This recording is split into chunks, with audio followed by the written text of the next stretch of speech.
Fala galera, tudo bom? Beleza? Bom, estou eu aqui de novo. A gente vai discutir agora sobre reabilitação do ligamento cruzado anterior e menisco, certo? Por que reabilitação do ligamento cruzado anterior e menisco? Geralmente, quando se tem uma lesão de LCA, uma reconstrução de LCA, caso haja alguma lesão no menisco, essa lesão ela já é reparada, ela já é feita ali, geralmente a meniscectomia juntamente com a reconstrução do ligamento cruzado anterior. E quando isso acontece, o que a gente deve levar em consideração é a reabilitação do LCA. São as características relacionadas ao LCA. Uma vez que pelo menisco em si, pela meniscectomia, né, se for uma sutura, aí as coisas são diferentes. Mas caso seja uma meniscectomia, pela meniscectomia em si, nós não temos restrição alguma, certo? Então a gente vai falar agora sobre a reabilitação do LCA em menisco. Bom, apenas para que a gente entenda, certo? A gente precisa entender algumas características anatômicas para que a gente realmente entenda a reabilitação. O LCA, ele se insere bem na região anterior da sua tíbia, né? Por isso o nome ligamento cruzado anterior. Esse aqui, por exemplo, é um joelho direito, ok? Essa aqui é a região anterior. Aqui temos o AD anterior. E essa aqui é a região posterior. Aqui, ó, vocês estão vendo aqui é a fíbula. Se aqui é a fíbula, a gente está vendo o joelho de cima. Essa região é a região posterior. E essa região é a região anterior. Aqui é lateral e aqui é medial. Vocês podem perceber que o LCA ele está inserido lateralmente ao corno anterior do menisco medial, certo? E essa aqui é a inserção do LCA e aqui seria a inserção do ligamento cruzado posterior. Aqui é exatamente onde vai se inserir o ligamento cruzado anterior, o LCA. Aqui nessa imagem a gente consegue ver também de forma ilustrativa. Aqui o seu menisco lateral, aqui o menisco medial, anterior, né? E lateral ao corno anterior do menisco medial, é lá que a gente tem o LCA. Aqui é o ponto de inserção dele. Vamos lá. Engana-se quem pensa que o LCA ele é um cordão. Ele não é um cordão simples. E sim, ele é um cordão duplo. O LCA possui o que a gente chama de duas bandas. Uma banda que está inserida mais anterior e medialmente na tíbia, que é a banda anteromedial. E uma outra banda que está inserida na região posterior e lateral da tíbia, que é a banda posterolateral. Nessa imagem a gente pode ver bem, ó, a banda anteromedial e a banda posterolateral. Essas bandas elas têm comportamentos diferentes, como a gente vai ver no decorrer da aula. A banda anteromedial, ela sempre vai estar tensa durante o movimento de flexão do joelho. E a banda posterolateral vai estar mais tensa durante o movimento de extensão do joelho. Veja bem, isso quando a gente compara uma com a outra. Quando a gente compara a banda anteromedial com a banda posterolateral, a banda anterior vai estar mais tensa do que a posterior durante a flexão e a banda posterior vai estar mais tensa do que a banda anterior durante a extensão.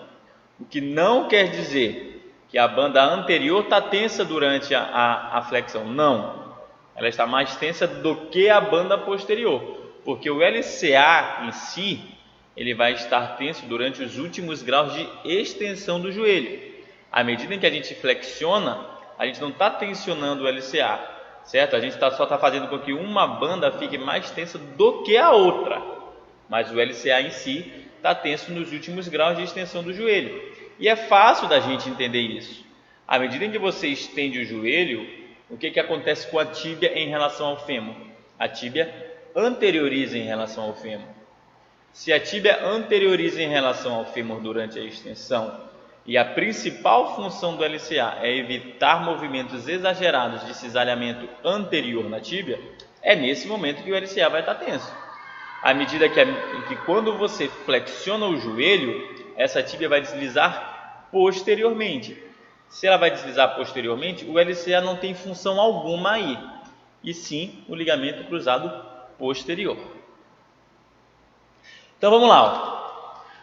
A gente costuma dizer que o LCA ele é vesgo, tá? Ele é vesgo, ele tem um estrabismo convergente, ou seja, ele sai da região lateral e vai para a região medial. Os dois LCAs eles olham assim, ó, para dentro, certo?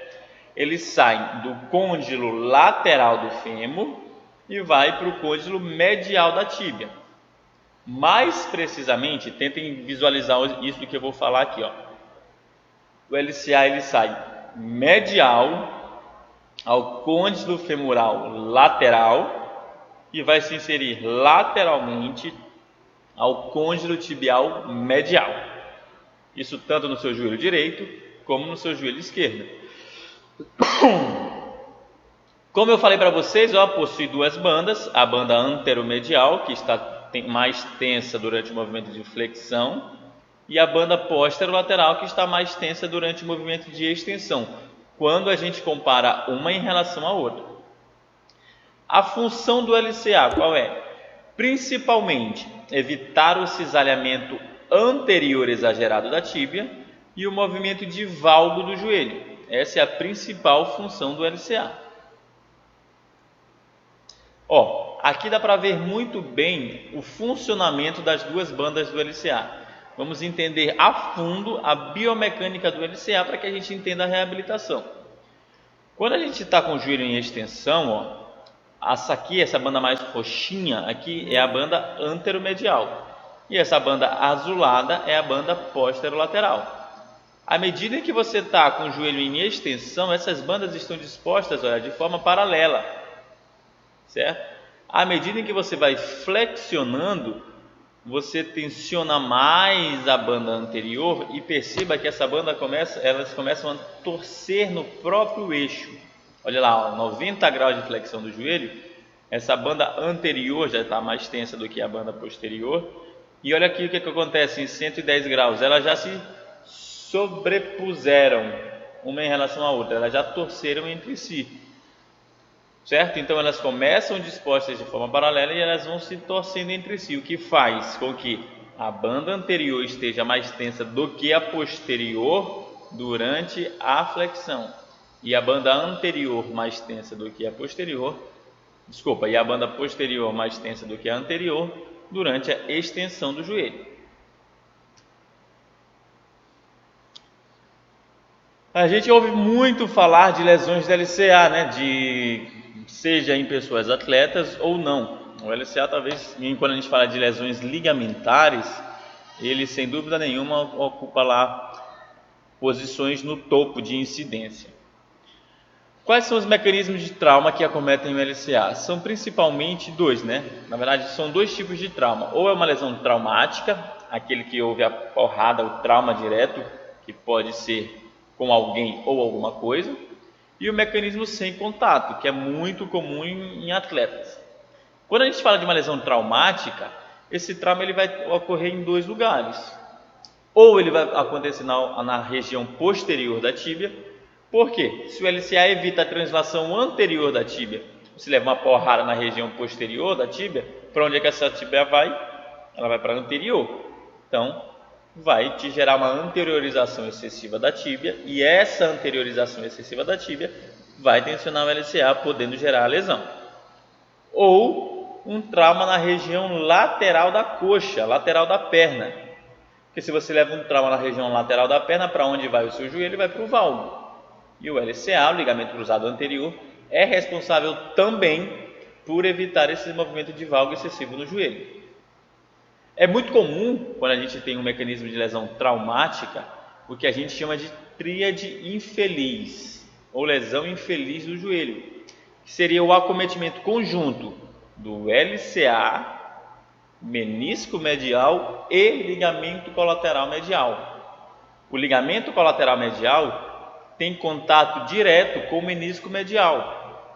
Então, se você gera um estresse em valgo, por exemplo, muito grande, o que tensiona o seu ligamento colateral medial, ele acaba tracionando o menisco também, e aí você tem uma lesão de menisco associada à lesão do colateral medial, associada à lesão do LCA.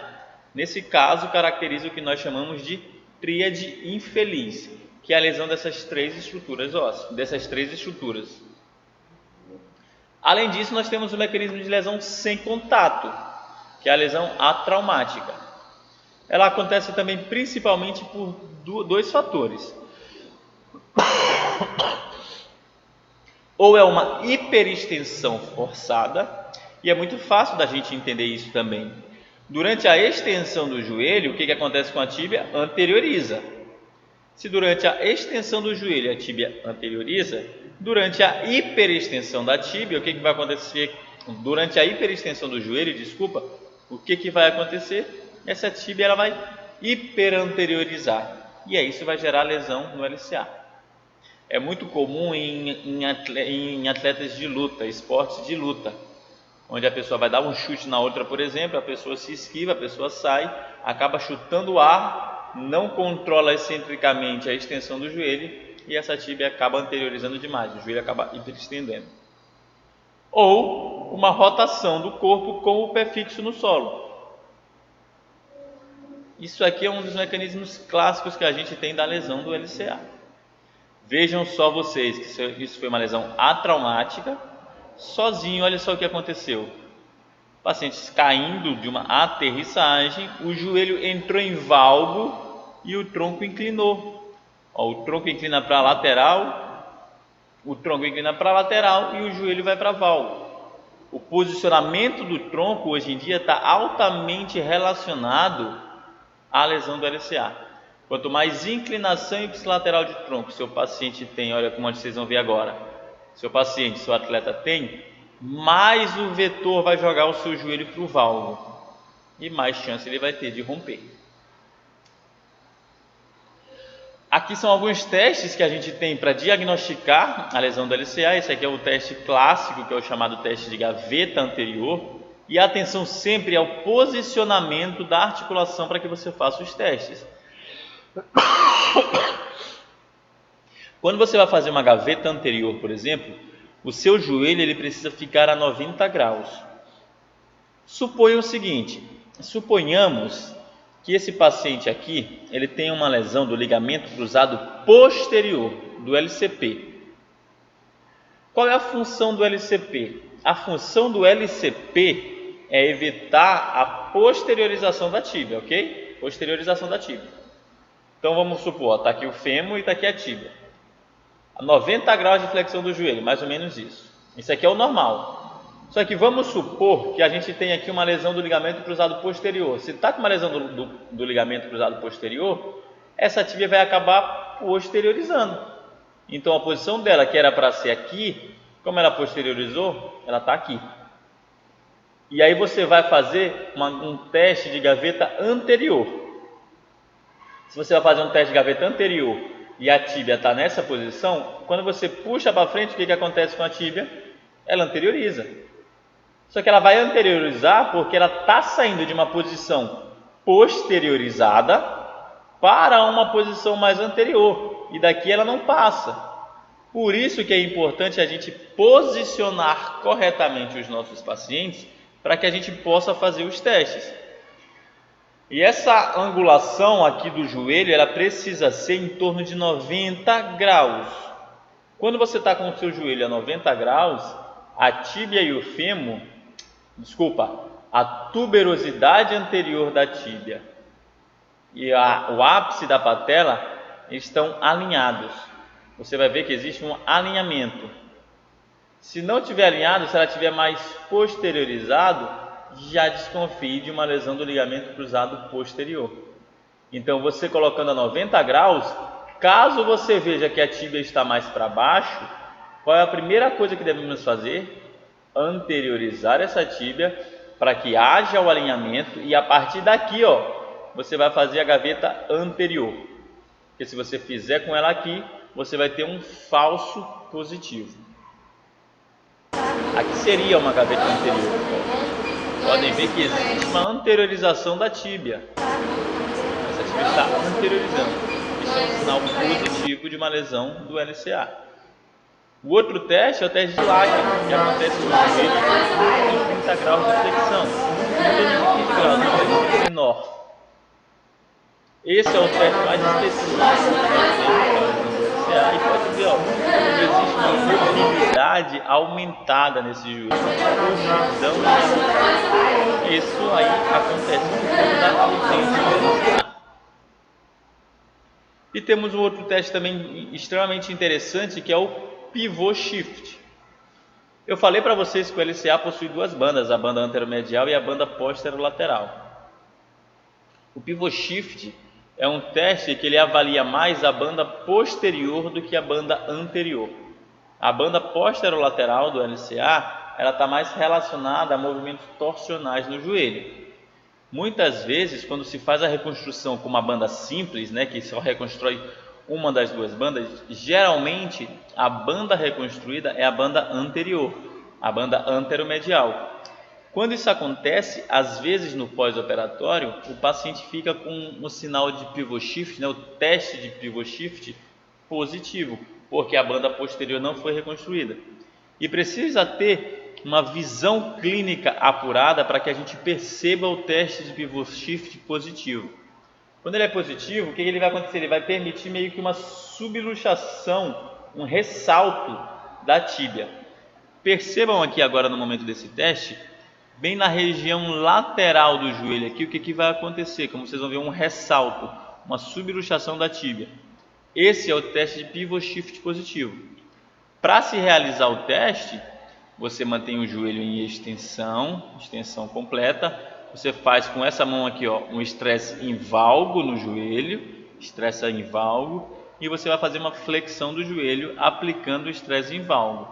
E o que vai acontecer? A subluxação da tíbia. Vai. Olha lá. Agora na segunda vez dá para ver. Conseguir ver o ressalto que aconteceu nessa região bem aqui? Vou colocar mais uma vez. Vai. Agora vem. Vamos lá? Esse é o teste de pivô shift positivo. Precisa ter uma visão clínica um pouco mais apurada, mas não é difícil da gente perceber esse pivô shift positivo. Esses são os três principais testes que a gente tem para diagnosticar a lesão do LCA. E aí, como que a gente consegue ver um LCA na ressonância nuclear magnética?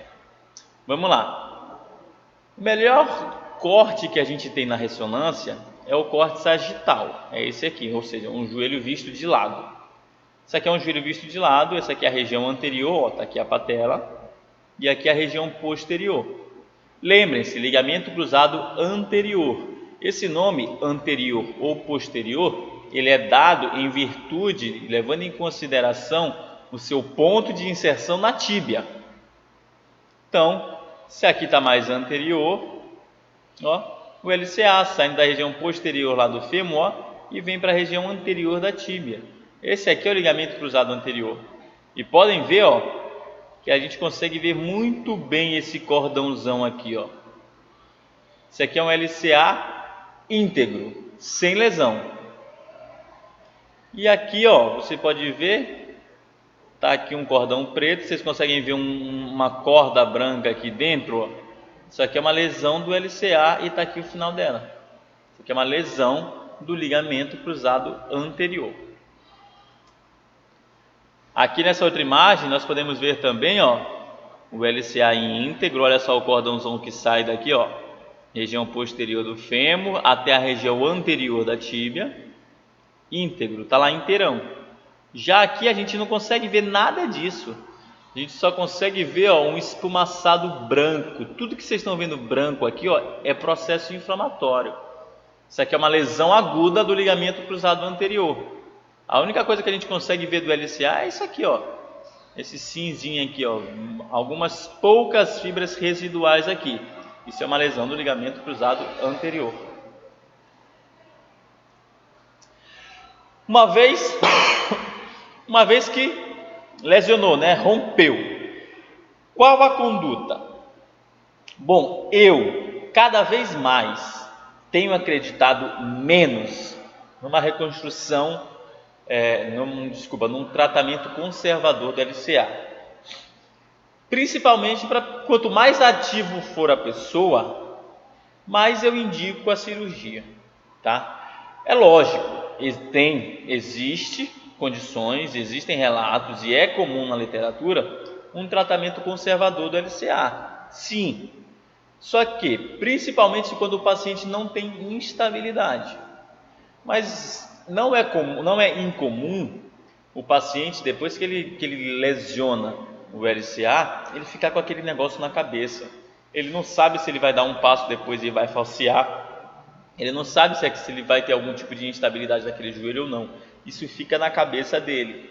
Enquanto ele não esquecer isso, a chance dele ter uma instabilidade, dele ter um falseio é muito grande. Então, cada vez mais eu indico o procedimento cirúrgico, porque eu acho mais seguro para o paciente. Apesar de alguns relatos na literatura mostrarem que em longo prazo, isso em torno de 10 anos, os resultados vão ser mais ou menos os mesmos. Você não vai ter mais instabilidade. Mas isso pode acontecer em virtude da artrose que você tem no joelho. Então você pode ter uma complicação a mais, tá? Então, uma vez que rompeu, ou você vai fazer o tratamento conservador, que é a base de fortalecimento e controle motor, controle do movimento, ou a reconstrução, a cirurgia. Essa cirurgia ela pode ser feita de 3 formas. Ou o cirurgião vai reconstruir apenas o feixe posterolateral, ou ele vai reconstruir somente o feixe anteromedial, a banda anteromedial, ou ele vai reconstruir os dois. O que vai dizer se o cirurgião vai reconstruir um, vai reconstruir o outro ou vai reconstruir os dois? Não sou eu enquanto fisioterapeuta, não é o paciente enquanto paciente, e sim o médico. Quais as características que ele vai levar em consideração para dizer se ele vai fazer qualquer uma dessas 3? É muito simples, ele vai levar em consideração principalmente aquilo que ele sabe fazer.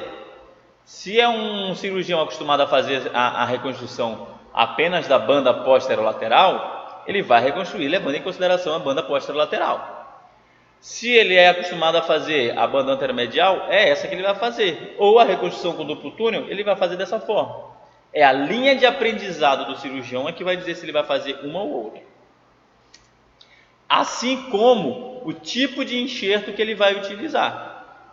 São 2 tipos de enxertos predominantes que a gente tem durante a reconstrução do LCA.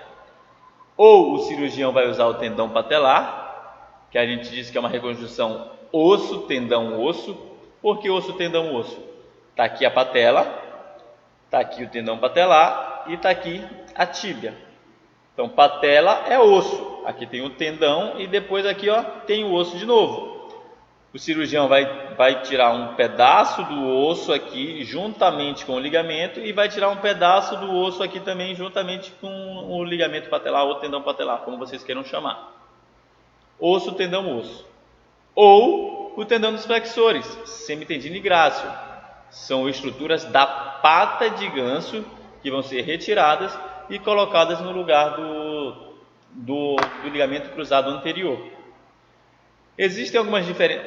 Essa reconstrução com tendão dos flexores pode ser em 2 bandas ou banda quádrupla, 4 bandas. O que faz? Ele pega o semitendino e grácil e dobra no meio. Se dobra no meio, você tem 4 bandas, você tem um enxerto reforçado ali.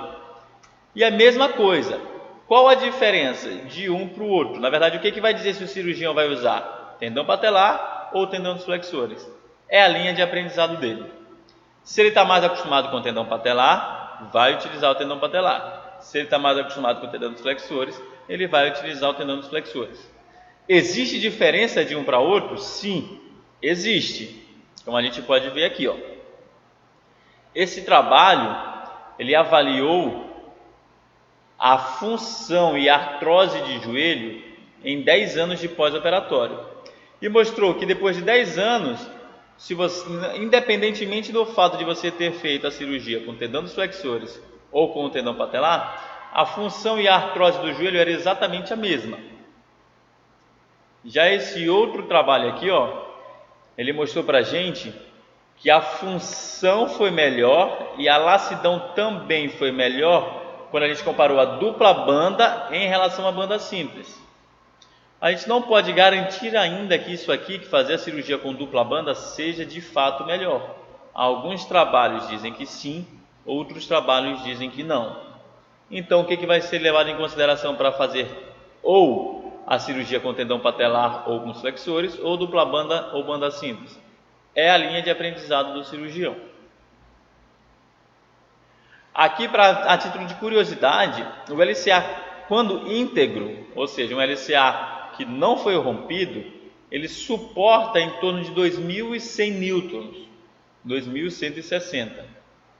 Quando você faz a reconstrução com osso, tendão, osso, né, que é o tendão patelar, ó, ele sai de 2.100 para 2.300. Quando você faz o semitendíneo duplo, você pega esse aqui, ó, e multiplica por 2, que vai dar 2.400.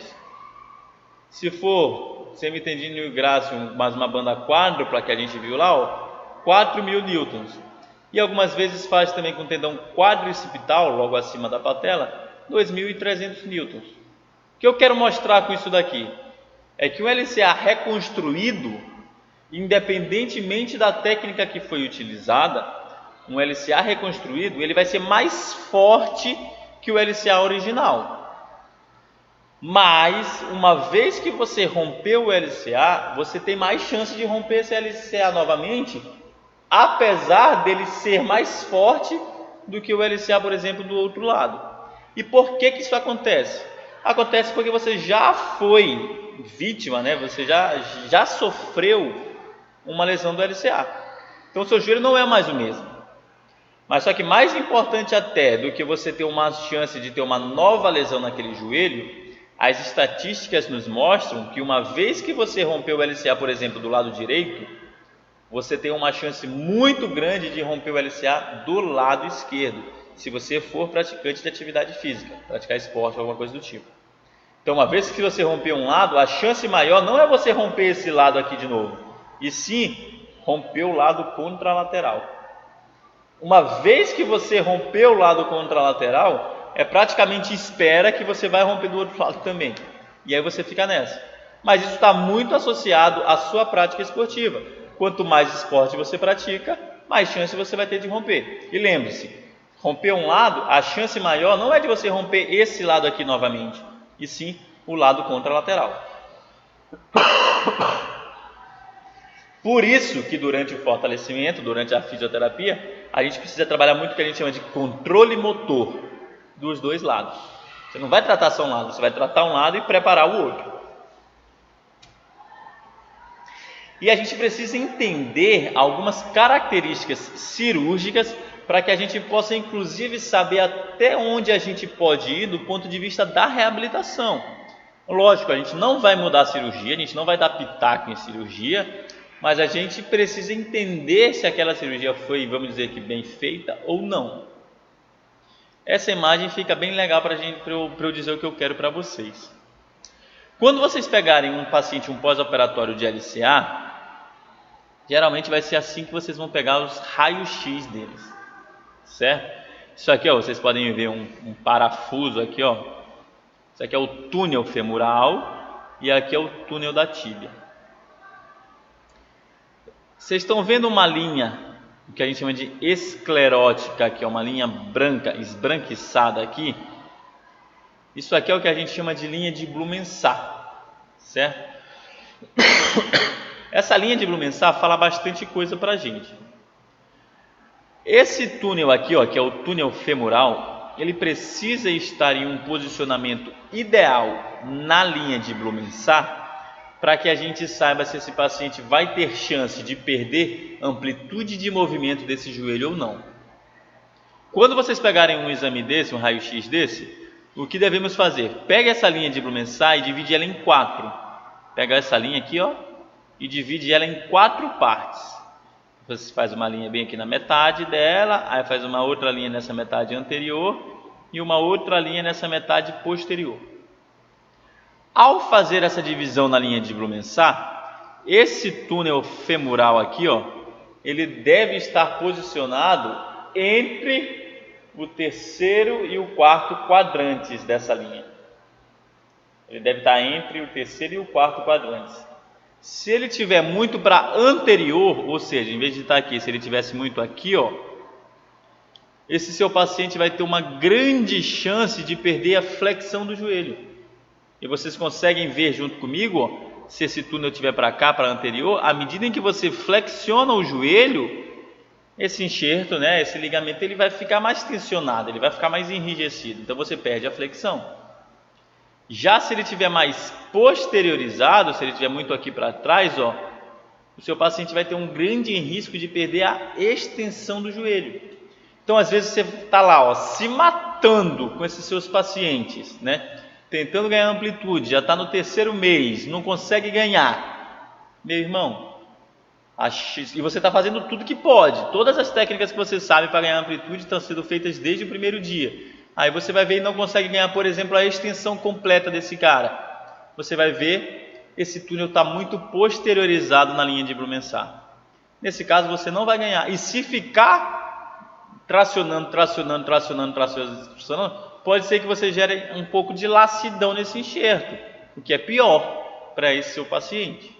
Tá? Então é importante a gente entender se realmente está bem posicionado, para a gente saber até onde a gente pode ir na nossa reconstrução, na nossa reabilitação. Às vezes a gente está tentando ganhar e não ganha, às vezes a gente até se frustra com o nosso paciente, mas muitas vezes a culpa não é nossa. E aí tá lá, uma vez que reconstruiu, é assim que o seu paciente vai chegar, tá? Na primeira semana. Como eu falei, existem duas possibilidades, né? Ou ele vai fazer a reconstrução com tendão patelar, que é osso, tendão, osso, ou vai fazer a reconstrução com tendão dos flexores. Se o paciente chegar com essa incisão cirúrgica, ó, bem na frente do joelho, bem na região do tendão patelar, eu já sei que essa reconstrução foi feita com tendão patelar. Mas se a cirurgia, ó, o procedimento cirúrgico, o corte da cirurgia, está mais na região medial do joelho, medialmente a tuberosidade anterior da tíbia, ó, que a tuberosidade anterior da tíbia está aqui, ó. Aqui está a tuberosidade anterior da tíbia. A pata de ganso se insere exatamente aqui, na região medial da tíbia. Então eu já sei que isso aqui foi feito uma reconstrução com o tendão dos flexores. Qual é a diferença clínica de um para o outro? Para a gente, enquanto fisioterapeuta, tem bastante diferença no nosso dia a dia da reabilitação. Quando se faz a reconstrução com o tendão patelar, esse joelho tende a ficar mais firme. Ó, esse trabalho ele avaliou tendão patelar versus tendão dos flexores. Ele mostrou, ó, que em relação à lassidão, o que é lassidão? É a anteriorização da tíbia, certo? Essa lassidão ela teve uma tendência a ser maior nas mulheres que fizeram a reconstrução com o tendão dos flexores. Ou seja, quando você faz com o tendão patelar, como é osso, tendão, osso, lembra que eu falei que era osso, tendão, osso? Esse joelho ele tende a ficar mais firme. Por quê? Porque o cirurgião pega um pedaço do osso da patela, pega o tendão patelar e pega um pedaço do osso da tíbia. Então você pega osso aqui, osso aqui. Aí você vai fazer um túnel no fêmur e um túnel da tíbia, um túnel ósseo, né? Você vai fazer um buraco ali e colocar o osso dentro do osso. Você colocou o osso dentro do osso, tanto aqui no fêmur quanto lá embaixo na tíbia, isso aqui é uma osteointegração. É osso com osso. A integração é mais fácil, então fica mais firme. Já quando você faz com o tendão dos flexores, não, você vai pegar o tendão, aquela estrutura tendínea, vai colocar dentro da estrutura óssea e coloca um parafuso aqui. Essa integração ela é mais difícil. Então tende a ficar com uma lassidão um pouco maior. Desculpa as tosses, tá, gente? Essa semana eu estou um pouquinho alterado. Já em relação à atrofia da coxa, ou seja, a inibição muscular do quadríceps, a flacidez da coxa, ela tende a ser menor nas pessoas que fazem a reconstrução com o tendão dos flexores do joelho, que são os isquiotibiais. Principalmente em um ano.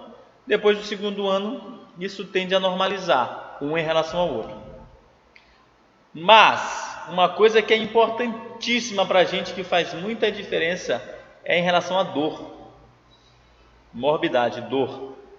Quando o paciente faz a reconstrução com o tendão dos flexores, a dor é menor, a dor no joelho é menor do que quando ele faz com o tendão patelar.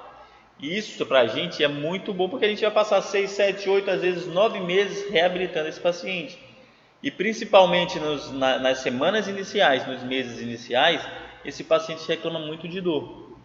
Por que essa dor é maior nos pacientes quando eles fazem a reconstrução com o tendão patelar? Porque o tendão patelar vai agredir diretamente o que a gente chama de mecanismo extensor, que são os extensores do joelho, é o quadríceps.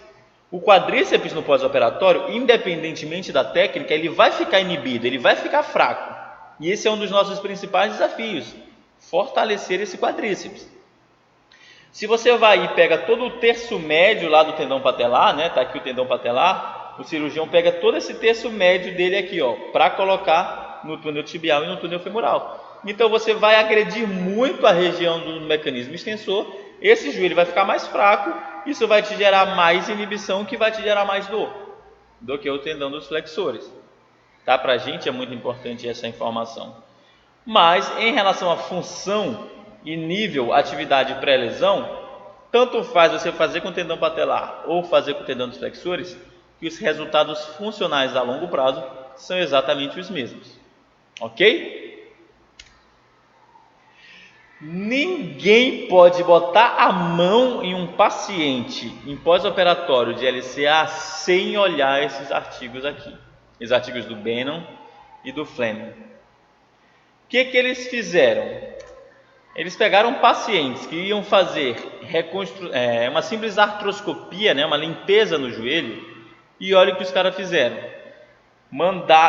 Fizeram esses pacientes subir escada, descer escada, fazer a fundo, bicicleta, agachamento, todas aquelas atividades funcionais que a gente faz com os nossos pacientes no pós-operatório do LCA, colocaram uma célula de carga dentro do ligamento cruzado anterior deles e viu quanto de carga cada uma dessas atividades gerava no ligamento cruzado anterior. Quanto de carga era descarregado ali, para a gente ver exatamente o que a gente pode e o que a gente não pode fazer. E olha só, meus amigos, a grande bosta que a gente vê. A gente vê que tem muito fisioterapeuta por aí acabando com cirurgia.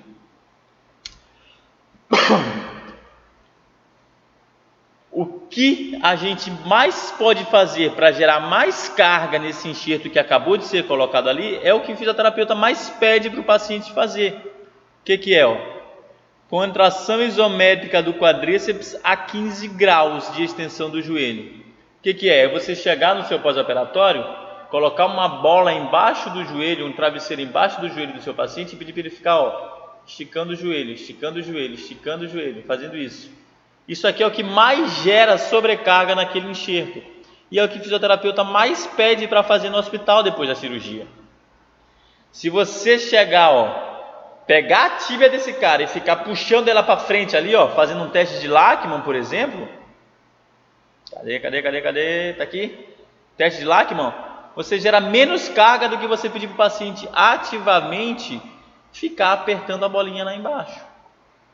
Porque isso aqui nada mais é do que uma cadeia cinética aberta nos últimos graus de extensão. Isso é ruim para o seu joelho. Agachamento, gera menos sobrecarga. Bicicleta, quase nada de carga. Bicicleta, quase nada de carga. Contração dos isquiotibiais, também quase nada de carga, enfim. Depois vocês brinquem com essas informações aqui, que a gente vê que realmente a gente precisa proteger aquele enxerto que foi colocado ali. Cadeia aberta nos últimos graus ali, esquece. Bolinha embaixo do joelho, travesseiro embaixo do joelho e pedir para o paciente ficar apertando, isso não é legal. Assim que nós vamos ver o pós-operatório. Aqui eu sei que foi feita uma banda simples, uma cirurgia com banda simples, e aqui eu sei que foi feita uma cirurgia com banda dupla banda. Olha só, a banda anteromedial está aqui e a banda posterolateral está aqui. Como é que eu sei que essa aqui é a banda anteromedial? porque ela está mais anterior e mais medialmente do que essa aqui, ó, que está mais posterior e lateralmente.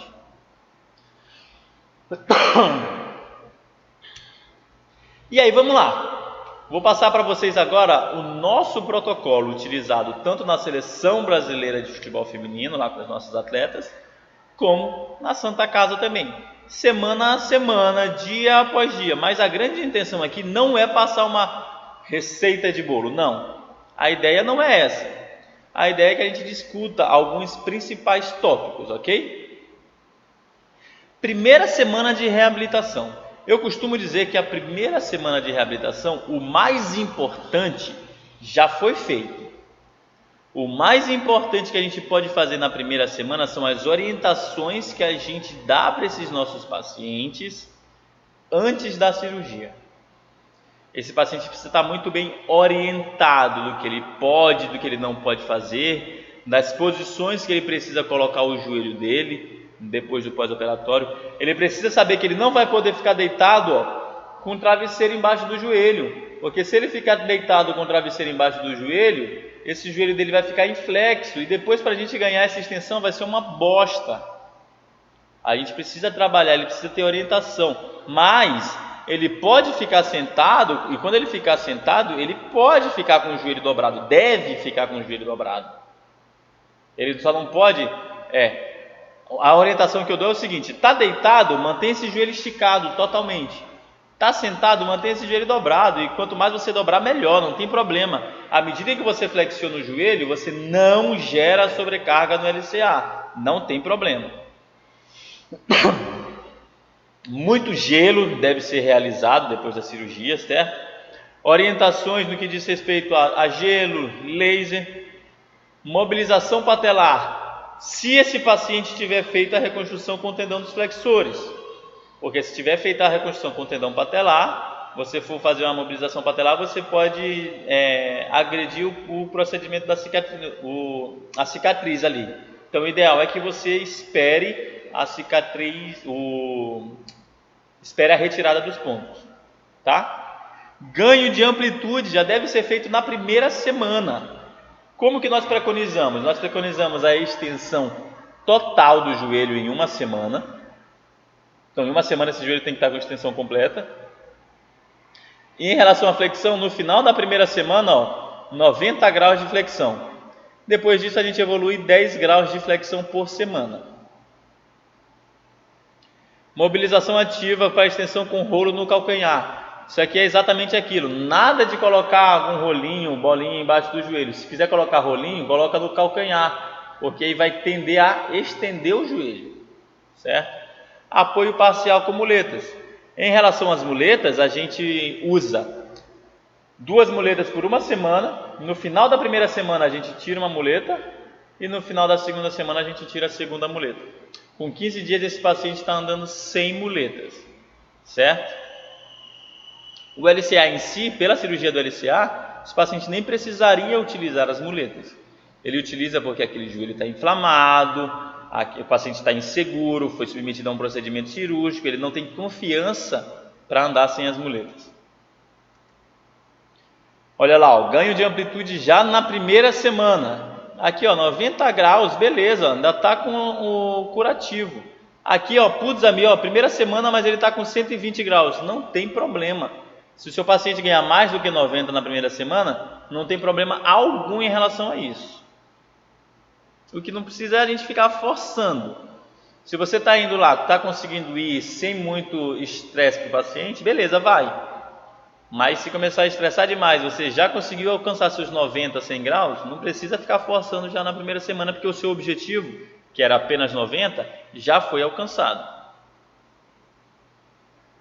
Vamos ensinar esse paciente, na primeira semana, lembra que na segunda semana a gente vai tirar uma muleta dele. Se a gente vai tirar uma muleta na segunda semana, vamos fazer o treino de marcha com uma muleta só na primeira semana. A gente vai precisar treinar, né?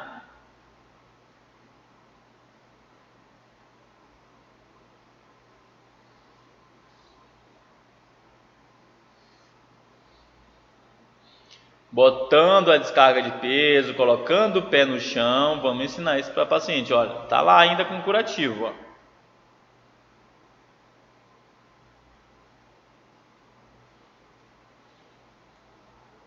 Segunda e terceira semanas. Se o seu paciente adquiriu 90 graus de flexão do joelho, vamos colocar esse cara na bike. Bicicleta com carga, cadeia cinética fechada. Porque se você colocar sem carga, você vai estar fazendo uma cadeia cinética aberta, e à medida que ele estende o joelho, você vai estar fazendo uma cadeia cinética aberta nos últimos graus de extensão do joelho, o que não é bacana. Orientações anteriores, mas manter a perna fora da maca. Na verdade, isso aqui é manter a perna fora da maca para ganhar extensão do joelho, caso essa extensão ainda não esteja zerada. Tá em decúbito ventral, mantém o joelho para fora da maca, que o joelho vai ficar assim, ó, tendendo para ganhar extensão. SLR pode fazer? Essa é uma grande questão. O SLR pode fazer desde que o seu paciente não tenha dor no quadril, certo? Porque, ó, a gente vai ver, esse trabalho da professora Cara Lewis mostrou pra gente, caso você tenha dor no quadril, você tem uma lesão de labrum, por exemplo, se você fizer SLR, principalmente o SLR anterior, você gera uma carga de até 1000 newtons na região anterior do quadril, na região do labrum. Então, se o paciente não tiver dor no quadril, pode fazer o SLR, não tem problema em relação a isso, tá? O SLR, ele vai ser bom também para que a gente zere o que a gente chama de sinal de lag. O que é o sinal de lag? É a incapacidade que o seu paciente tem de manter o joelho, ó, em extensão ativa, assim, ó, extensão total, de forma ativa. Muitas vezes o seu paciente tem amplitude de movimento, a extensão dele está zerada, mas ele não tem força para manter esse joelho travado lá em extensão. O SLR vai ajudar nisso também. Lembrando que o SLR ele é um exercício muito mais até para o quadril do que para o joelho propriamente dito. Ganho de amplitude de movimento, eu já falei para vocês, 10 graus, ó, panturrilha, agachamento entre 0 e 30 graus, que essa aqui é uma angulação de proteção, leg press de 0,30 a 0,45 graus, associado a eletroestimulação, caso você goste de utilizar a eletroestimulação. Olha só, na segunda semana, ó, apoio unipodal, com correção do valgo. Esse seu paciente, ele precisa saber o que é valgo. Desde o primeiro dia, desde antes da cirurgia, ele precisa saber o que é valgo, o que é valgo dinâmico, e ele precisa trabalhar isso toda vez. O valgo dinâmico é um dos fatores de risco para a lesão do LCA. Então ele precisa corrigir isso sempre. Marcha no colchonete, ó.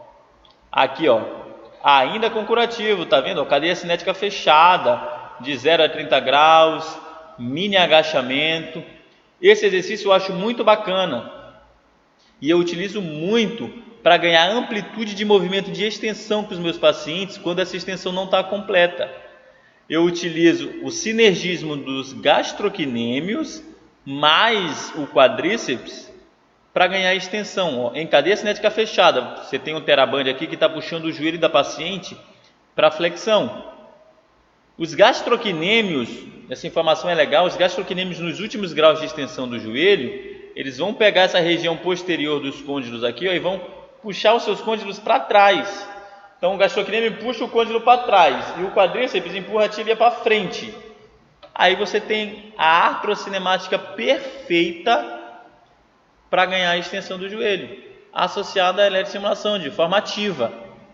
Porque durante a extensão do joelho em cadeia cinética fechada, o que acontece com os côndilos? Eles rolam anterior e desliza posterior. Desliza posterior pelos próprios gastrocnêmios puxando ele para trás. Então, se o gastrocnêmio puxa aqui, ó, seu fêmur para trás e o quadríceps puxa a tíbia para frente, putz, sensacional para o ganho de extensão do joelho. Falamos já desse trabalho, cuidado com o SLR caso seu paciente tenha dor no quadril. Quarta e quinta semanas. Quarta semana é um momento muito importante para a gente, porque você vai continuar com todos os exercícios de fortalecimento do complexo posterolateral do quadril. Ele vai ser feito desde antes da cirurgia até o último dia. Você vai sempre evoluindo, progredindo a carga. Com 4 semanas, no final da quarta semana, se o seu paciente não ganhou a extensão do joelho, meu irmão, aí você vai ter que começar a dar uma paulada nesse cara.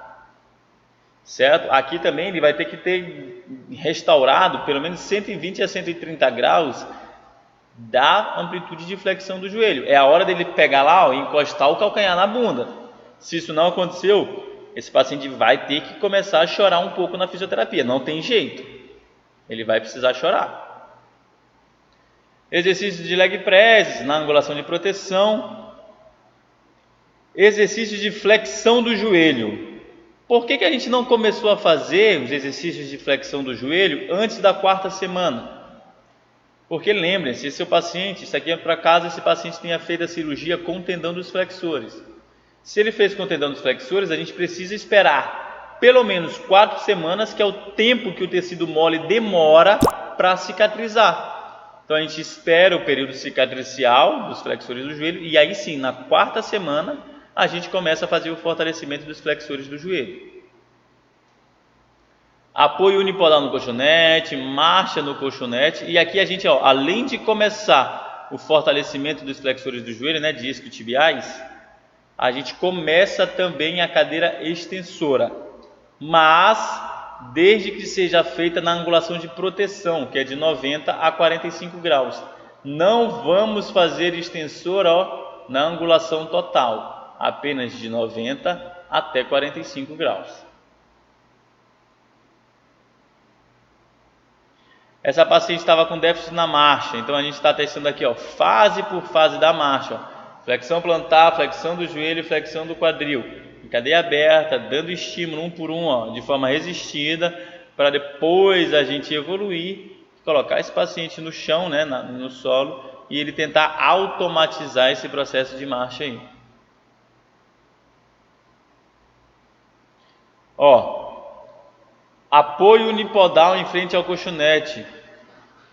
Ele precisa entender que o joelho precisa ficar alinhado, a pelve não pode cair, o tronco precisa ficar reto. Tudo isso o seu paciente precisa entender.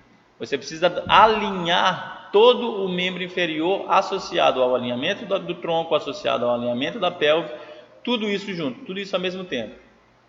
A cadeira extensora deve ser feita de 90 a 45 graus, não mais do que isso, tá? Se você estender demais na cadeira extensora, você vai gerar sobrecarga no ligamento cruzado anterior. Você vai estar gerando sobrecarga ligamentar aí. Você vai gerar um cisalhamento maior do enxerto. Você vai deixar uma lassidão residual aí. Então, pode fazer a partir da 4ª semana? Pode. Mas da 4ª à 12ª semana, você vai parar nos 45 graus.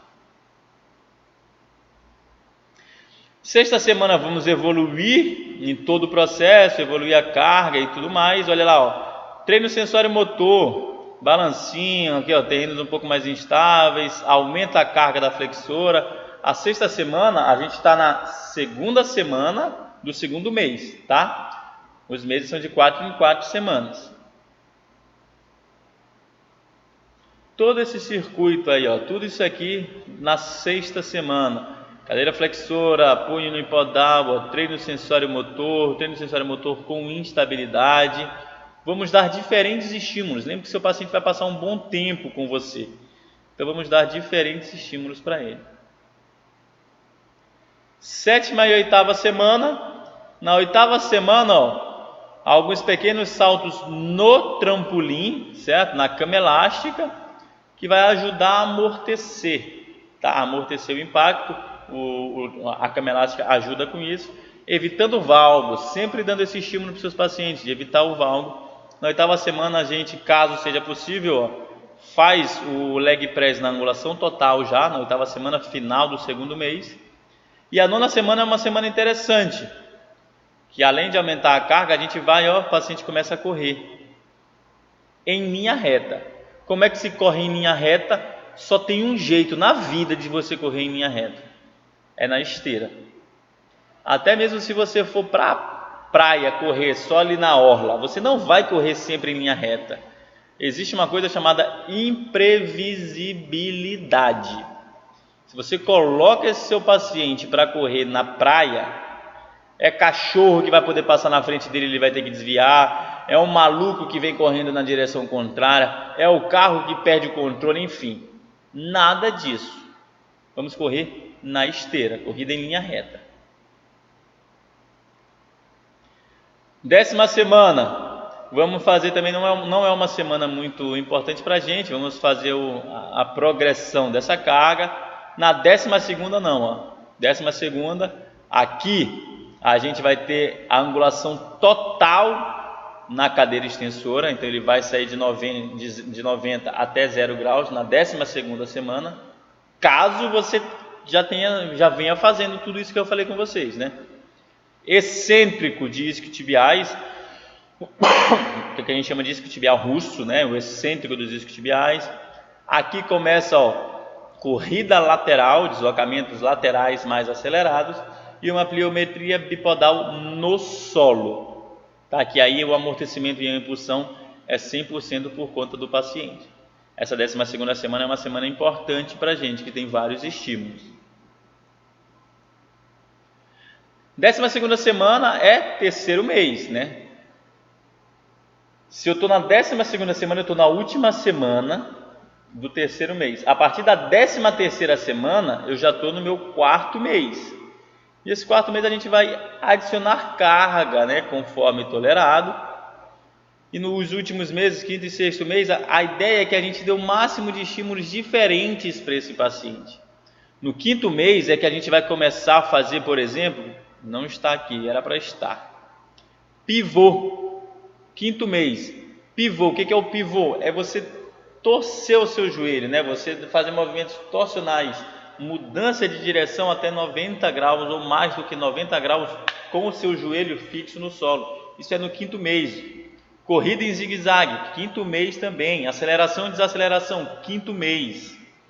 Pliometria unipodal, 5º mês. Então, como é que a gente vai dar alta para paciente com menos de 6 meses, 5 meses de pós-operatório? Não dá, 5 meses não dá, menos de 6 meses não dá, porque o seu paciente não fez nada disso aqui ainda, ó.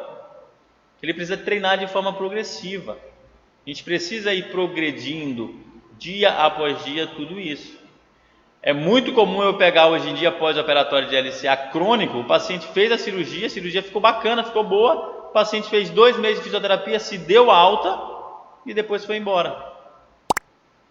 Isso foi embora e depois ele volta depois de 1 ano, porque uma hora essa conta vai chegar, uma hora esse boleto vai chegar para você pagar, você vai se dar mal. E uma coisa também que a gente precisa entender é que o paciente no pós-operatório de LCA, e é bom que a gente avise isso para ele geralmente vai começar a sentir dor no joelho ali no seu 2º mês de pós-operatório. Ele passa o 1º mês bem, ele passa o 2º mês bem, a partir do 2º mês ele começa a sentir dor. Por quê? Principalmente dor anterior no joelho. Isso é a femoropatelar dele que vai estar gritando. Por quê? Porque no 2º mês ele está mais ativo. Ele está subindo escada, ele está descendo escada, ele está andando sem muleta, ele está mais ativo, está trabalhando, está fazendo tudo. E ele ainda vai ter fraqueza muscular do quadríceps. Se ele está com o quadríceps fraco, a femoropatelar vai chiar. Então já avise ele e peça para esse paciente usar uma joelheira sempre que for andar um pouco mais. Se ele vai para a fisioterapia, quando for fazer os fortalecimentos, utiliza a joelheira também, que a gente protege assim a articulação femoropatelar dele. Muitas vezes o paciente está bem, né? Aí chega no 2º mês, começa a ficar com dor e ele dá uma brochada, ele fica triste, mas isso é extremamente comum. E já avise ele antes disso, que aí a chance dele se frustrar vai ser muito menor. Aqui, ó, entre o 5º e o 6º mês, ó, corrida em zigue-zague, deslocamento associado a saltos. Isso aqui é pliometria, aqui bipodal. Esse exercício aqui é o que a gente chama de carioca. Começa a dar pequenos pivôzinhos, torções nesse joelho do seu paciente. Vamos associar alguns circuitos envolvendo diferentes estímulos. Essa aqui é uma bailarina, vocês podem ver até pela classe dela. Saltos envolvendo pivô, bipodal, unipodal. Exercícios associados ao afundo. Enfim, agora no 5º e 6º mês, de forma progressiva, vamos dar asas à nossa imaginação e vamos dar o máximo de estímulo. É como se a gente fosse querer romper esse LCA ali. Vamos, de forma progressiva, dar o máximo de estímulos para esses pacientes, muito associados à atividade que ele faz. Aqui nesse caso é uma jogadora de handball, então vamos associar aos exercícios do handball. Tá aqui, ó, envolvendo pivô, arremesso, deslocamento lateral. Se der para levar ele para fora da clínica, fora desse ambiente, melhor. Leva ele para quadra, ó, leva aqui nesse caso, jogador de futebol. Vamos fazer no campo. Deslocamento lateral. Aqui a ideia é dar o máximo de estímulos e juntar tudo isso, certo? Primeiro de forma isolada, assim, para depois a gente depois a gente liberar esses pacientes, esses atletas, no caso, para o acesso, né, para o grupo. Treino com bola, envolvendo pivô. Aqui a bola já dá uma imprevisibilidade um pouquinho maior também, ó, envolvendo pivô, chute, tanto com a perna dominante como a perna não dominante, rodando em diferentes posições, acelera, desacelera, controla. Vamos dar diferentes estímulos. Mais uma vez. O fisioterapeuta parece que estava tremendo, né?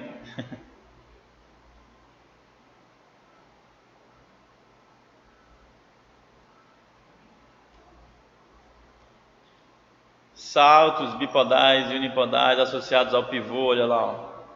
Leve seu paciente para o ambiente dele, dê o máximo de estímulo, vamos dar variação de estímulos.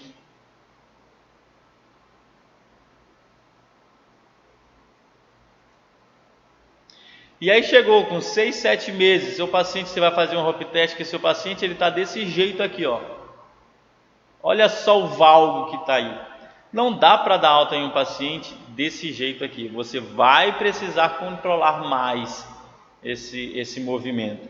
Dar alta para um paciente desse jeito é deixar esse paciente com um fator de risco para uma lesão futura daquilo que ele procurou você para tratar. Não dá. Ele precisa atingir os critérios de retorno ao esporte. Que critérios são esses? Hop test, que é esse teste que vocês acabaram de ver. O paciente precisa saltar o máximo com o pé, né, com uma perna só, e ele vai saltar o máximo com a perna operada. Essa diferença precisa ser de no máximo 10%. A força muscular também, no máximo 10% de diferença do membro acometido para o membro não acometido. Escalas funcionais, também no máximo 10% de diferença de um lado para o outro. Ausência de valgo dinâmico do joelho, e ele precisa fazer a pliometria 1 mês sem dor. Tudo isso é alcançado em torno de 6 a 7 meses de pós-operatório. Existem alguns estudos que mostram que caso a gente saia, a gente prolongue esse tratamento de 6, 7 meses para 9 meses, a gente diminui em muito a chance desse nosso paciente ter novas lesões, ter recidivas.